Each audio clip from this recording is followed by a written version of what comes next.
No chairs all thrown, just the truth on the floor. Chelsea and Audrey, yeah, we dug it through some more.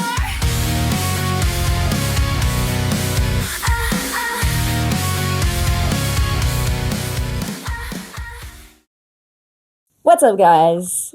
It's Chelsea and Audrey. I'm Chelsea. And I'm Audrey. How are you doing? Not great. Okay, tell me about it. Let's talk about it. Well, it's been a really challenging couple of weeks, I would say. You're not wrong. You know. No, I've been really caught up, in what's going on in the US with the Epstein files. You mean the world? And the world, yes, I was about, the world. And yeah, it's been really, I don't know, shocking, traumatizing, infuriating, to, see what's going on, what happened, and I'm sure what still happens. And it's been just a couple of weeks that I've, starting to dig into that. Mm-hmm. And it's occupying a lot of my thoughts and my energy and my time. And sometimes I end up scrolling at night, looking for more information. And stop and put your phone in the other room. Yeah, I did that yesterday. I had to. But it's really hard. It's really hard to accept those things. Mm-hmm. It's like for your brain to integrate it, process it. It's challenging because it's something that you see in horror movies, something you read in stories, or something you think is from another dimension, world. That not something that can actually happen. Mm-hmm. To our civilization, mm-hmm. to humans like us. And just the fact that you have to accept that there are humans on this planet who are capable of that. Mm-hmm.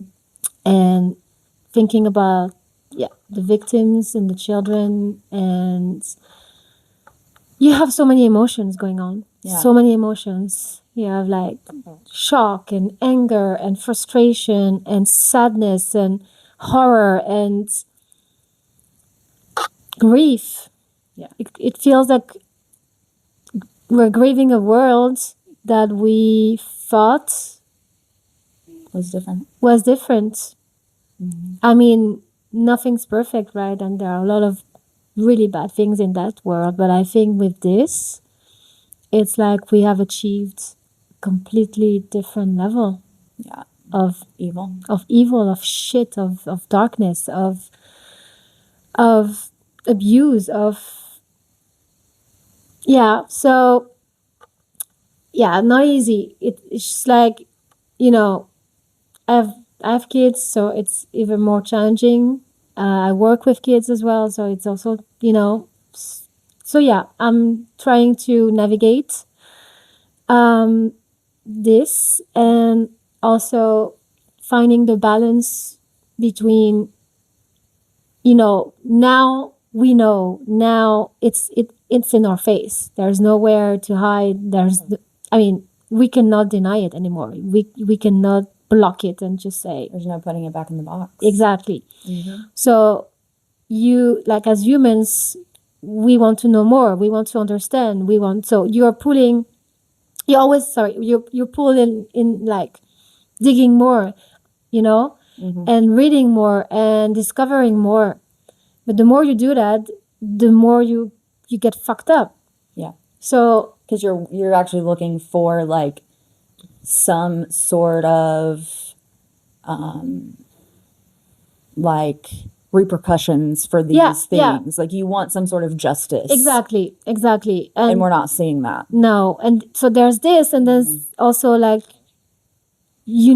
also you feel the need to be pulled back from it, because you cannot you cannot humanly just being looking at this and reading about this all the time. You have a life to live, you have work to go to, and also you have to protect yourself somehow from all these things, so they don't really mess up with your brain and with your life. So it's really hard to find the balance. Yeah. And I'm having a hard time with this, and just so it's been challenging, and I'm sure I'm not the only one. No. So we're all in that state. How do you cope with that? How do you feel? Well, I know you're coming from a very different also. yeah, so my experience is very different in this. Yeah. And I moved here from Florida, where I was a social worker. Yeah. And I worked with the homeless population and the sex trafficked population. So I'm having an actually very different experience than everyone else. Because this is nothing new. This literally for nothing you. new. Yeah. Like, I'm not shocked. I'm not. Yeah. I mean, I'm appalled, but like, I've been appalled for years. Yeah. And like, I know, like, I'm a worker, and like, I signed up for that type of work, right? But you're never, ever, ever prepared, because like even in the trainings, the schoolings, all of that, like, you can't make up the shit you hear. Yeah. And it's horrific. And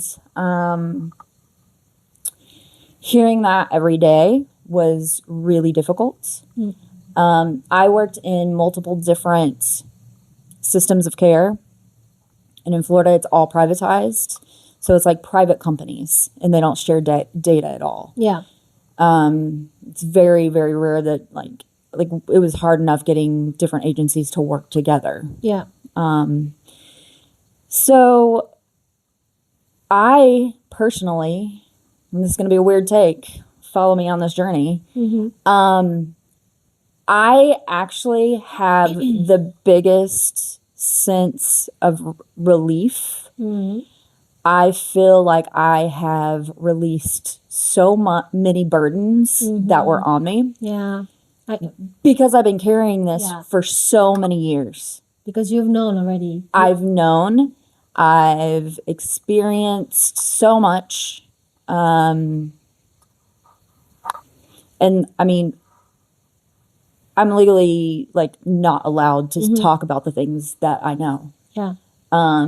But yeah, for me, like I didn't realize this until like this week. It really hit me a few days ago that like, I can't believe how lonely I felt. Yeah. For knowing all of these things for so many years. It's carrying of dark secrets. It's a carrying of dark secrets. And trauma. And tons of trauma. Yeah. And I mean, I have PTSD. Yeah. I have PTSD just from learning about stuff. Yeah. And I knew that there were sketchy things going on. I had experiences of reporting sketchy situations going on. And I was dismissed. Like, I was just kind of like, it's okay, we'll take care of it. Like, you get off of this. Yeah. You know, I had I'll put it this way. Like, I read a case file on one of my clients that it was very apparent that she was being sex trafficked. And she was 14. And I got online and started looking for her in the ways that you would look for somebody who was being sold online. Yeah. And like, I got in a lot of trouble at work. And they told me like, but this is what you were supposed to do, no? I mean, that was my job. This girl was my responsibility to like try and help her. Yeah. But I couldn't help her if I couldn't find her. Yeah. And I needed to find her. And you got in trouble for trying to find her. Yeah. And they were like, you can't be on these websites. And I'm like, well, this is where they are. Like, so yeah, it was a back off Chelsea. Like, we'll take care of it. Don't worry. Yeah. Like, so it's a just way to shut you down. just Yeah. deal with the others. Yeah. Go deal with the others. Like, Yeah. we'll take this one over. Yeah. And so, yeah, I was always dismissed. Then after I left, I mean, without breaking confidentiality or anything like that, like, I have for years, anybody that knows me knows that I have been talking about how unsafe, especially Florida, but the U.S. is, because it's, and I'm not saying it's just the U.S. We know that this is worldwide. Yeah. Yeah. But the U.S. is a huge hub. Yeah. Like, there's a lot. I actually looked up the stats before we started filming. So the Florida Crime Information Center indicated that Florida has approximately 25,262 active missing children cases open. Wow. And 12,020 active missing adult cases. And that was when I left. What's the population of Florida? Do you have an I don't have idea? that number on me, but like, that's a lot of people to be missing. Yeah. You know, 25,000 children in Yeah. what states? Yeah. that are just like, we don't know where they are. Yeah. I witnessed children being taken away from their families for very stupid reasons. Like, I knew what was happening. And then the victims that I worked with were telling me what was happening. Yeah. And for me personally, I'm relieved, because I feel like I've been carrying so much of this on my own for so many years. Yeah. And now everyone else is waking up to it. And they're like, can you believe this? And I'm Yeah. like, bitch, I've been telling y'all this for the years. Yeah. You know, like, I've been saying this. And at first, I was a little bit shitty about it, where I was like, fuck you guys. Like, and that was me going through my process of, Yeah. fuck you guys. No one wanted to listen to me when I was telling you this. Like, I've been saying it for forever. And now I have a huge, I don't know. It's just like, I feel like I don't have to carry this all on my own anymore. It's not yours anymore to carry, and There's so many other people that know about it. there's a relief in knowing that other people can see the truth, acknowledge the truth, and it's sharing the burden. Yeah. Actually, It's definitely sharing the burden. it's And then I like think about, like, okay, so I'm just a social worker, right? Yeah. So like, I've just been the one to hear all the stories. Yeah. And I've heard a whole lot of stories. But like, imagine the survivors, you know, like, and imagine them trying to tell people for so long. Yeah. Imagine all of the women that have come forward. And it's not just women. There's men involved, there's boys involved, there's everybody involved. But those women came forward yeah, and nobody believed them. yeah. I cannot imagine. And that is exhausting. yeah, Like, when you're like just trying to get anybody to listen, yeah, and no one wants to listen to you, that's like, I don't know, it just feels like a big slap in the face. I would suspect. And I know me as the worker, that's how I felt. Like, no one gives a shit. Yeah. Nobody wants to hear this. But now people are being forced. And like, I know it's shocking. I know that there's a lot going on, and I know that people are like, holy shit, this is real, and this happened, and whatever. But it can happen to anybody. And it's like, the victims didn't get a heads up on this. Like, I'm sorry that this happened, but it did. And, you know, I hope out of all of this, what I really, really hope, and this is absolutely a call to action, that I really hope that everybody goes through their process, and everybody like figures out like where they're at on it and what they can personally handle, you know? yeah, And if you're a person that's an emotionally strong person, and you can handle a little bit more, please go volunteer. You know, like, here's the deal. Like, I'm not saying go volunteer with sex trafficking victims. I'm saying go volunteer in your community.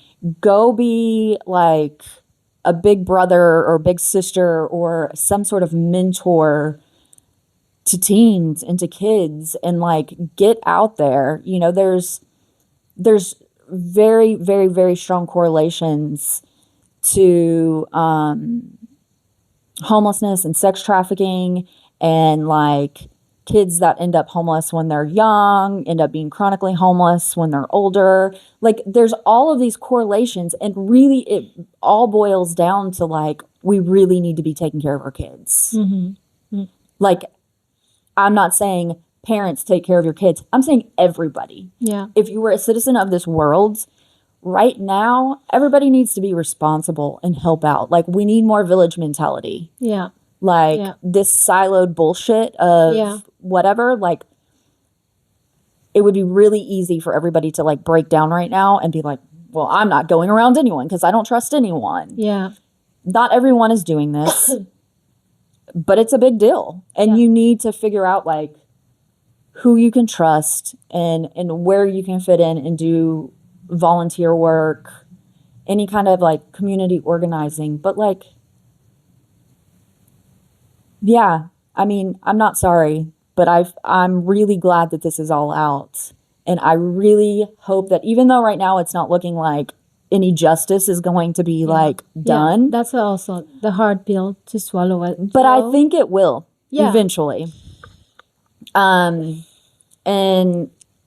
I'm really, really hoping. I mean, at this point, like, I have decided, like, officially, and I always thought, like, because I moved here because of all of that. Yeah. And, like, because, like, you wanted something else. For I needed safety for my child. Yeah, I needed safety for me. Yeah. Like, I couldn't live in that environment anymore. Like, and so we moved here just like peace of mind, basically. Yeah. But I don't know, man. Like,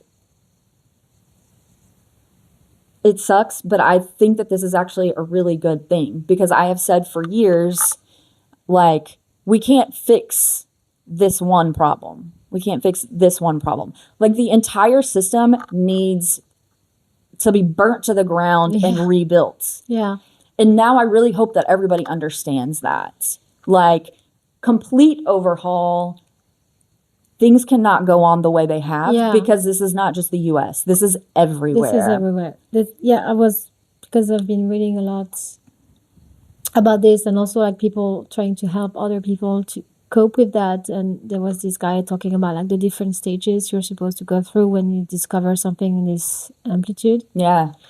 So you have like the shock, and then the grief, and then comes the anger. And this is actually when the anger comes, that you actually have to do something, like, because you need to take this energy and actually, turn it into something. Like, things need to change. Yeah. We cannot continue as a whole, as humanity, like this. Yeah. But there's also this fear that, like, I have this fear also that, when everything super big happens in the world, and at the beginning everyone you talk about it in the news for like weeks, and everyone, like, then everybody gets desensitized to it. Exactly. And it happens with wars and with many things, like the beginning everyone freaks out, and the people get in the street, and then it slowly dies out, and everyone forgets about it. So I hope this is not the case with this, because this is, it's too big. It's too big. Yeah, it's too way big. Too big, and it's too big. Yeah, I mean, me personally, like, I know when I first moved here, I thought like I would still be a social worker. Like, I would change and maybe work with refugees or something. Not that there's not that in refugee services. Yeah. I watched in the U.S. A resettlement agency stealing money from all the refugees that came into the country. Yeah. I've seen it all, like, but from every angle. So, the people that want to blame the private companies that or agencies I mean, yeah, there's shit there, but this goes way higher. Like, this is way high. Everybody is involved. I don't know. I just think that I really hope this doesn't die out. I really, really, really hope it doesn't. I know that I personally am retired from social work. I won't go back. I've seen too much. I know too much. Yeah. I'm in my healing era where, you know, I'm still going to do coaching and stuff like that. But I'm not going back into like hardcore, Yeah.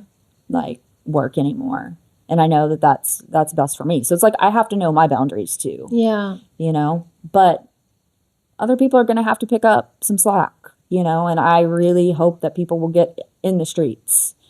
You know, I hope that I hope all the systems are burnt down and they find all of these assholes. It's not just men, it's women, it's literally everything. Yeah.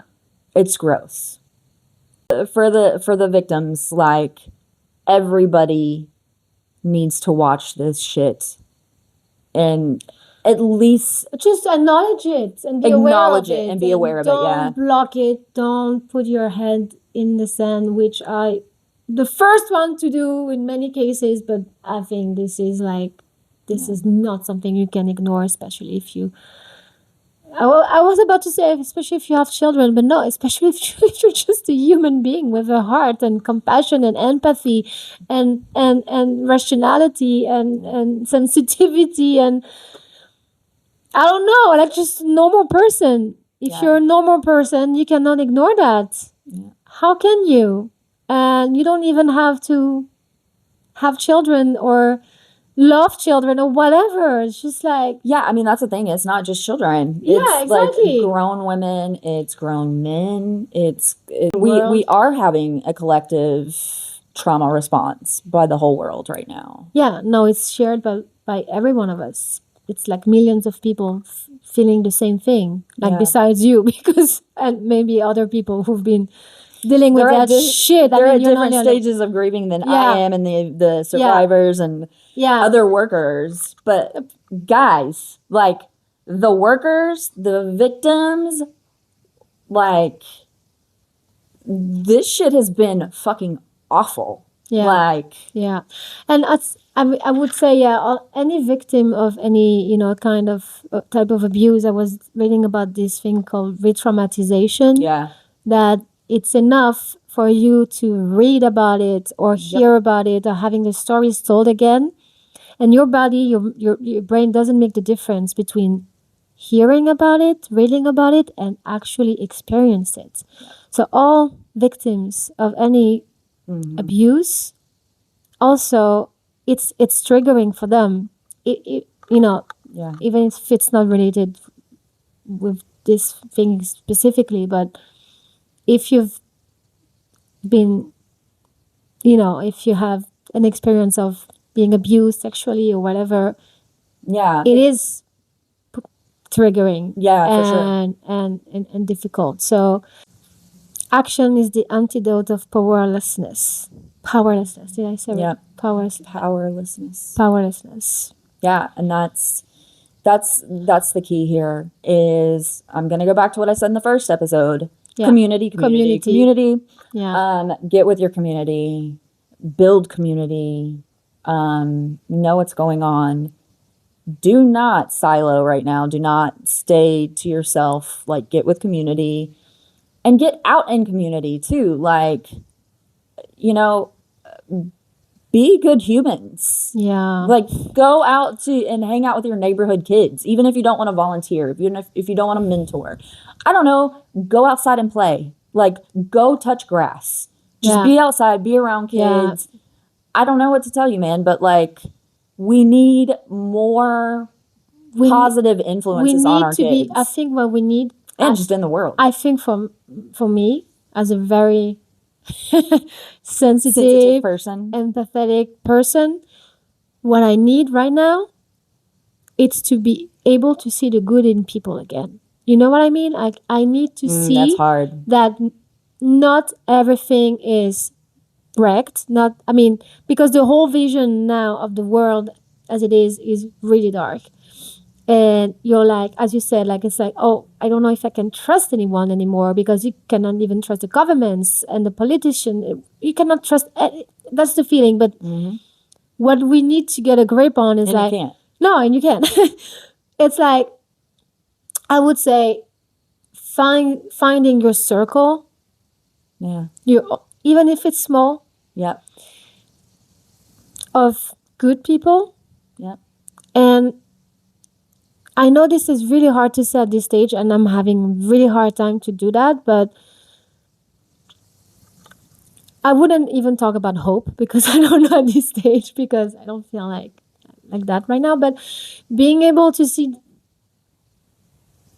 beauty in little things, like the good little things, and just being, as you said, just being kind to each other, being good humans, good people, and as you said, go outside, touch the grass, listen to music. Yeah, there's Have a coffee with friends. for sure. Yeah, Hug your kids. definitely hug your kids. I think that there's also one other thing that I want to bring up, because I don't want everybody to be so shocked by this, but I do think, and this is just my personal feelings, but I'm pretty intuitive. I think that there is going to be some sort of rise up. Okay. I think that there is going to be some sort of rebellion. And that's the thing, like, if there is some kind of movement that over all of this, we all need to be in it, not fighting against it. Because like I said, like, really these systems need to go. It's not something that can be repaired. And I don't think there's one system that can be repaired. I think they all need to go and all need to be rebuilt. Yeah. So I do think that what is going to look like chaos and disruption to a lot of people is going to look really scary also. But I just want to encourage everybody to think of the other side of that and know that, like, maybe something better will come out of it. So well, it has. It has to. Like, I don't see. I mean, if not that, that's the end of us. That's the end of humanity as we know it. You know, like, I mean, it has, something better has to come out of it. I think it will. I think it will. But I do think that we're going to go through a little bit more dark days, but for the better. Well, it's always for the better usually, but not always. Sometimes it's just for oil. Yeah. Most of the time it's just for oil. But this, I think we need a complete overhaul of and a lot more transparency. Yeah. This episode was a little more gloomy, I guess, and down, but I'm actually not sorry, and I'm really grateful that I got to share. We have to address it. I mean, how can you not? I feel like not addressing it would be exactly what we like. Where's I know. Just like no, well, it doesn't happen. I'm just glad that I got to share. That doesn't affect me. I don't feel concerned. I live here. No, we're not doing this. Yeah, I'm grateful that I got to share my experience. Yeah. A little bit of my experience. So thanks, guys. But yeah, I'm retired from social work, and that's official. You can put that on the record. And I've never said this publicly, and this is something that I've been, like, really struggling with. Like, am I going to go back into it or not? And I'm not. Yeah. I'm not going back into it. So pick up the slack, guys. And I hope everybody is doing okay and getting through this the best you can. Do we have more time? No. Okay. So no. So we're going to wrap this up, and thank you for listening to us. And we hope that you find love and support and hug your kids and your friends, your family, people you love. Yeah. So peace, guys. Bye.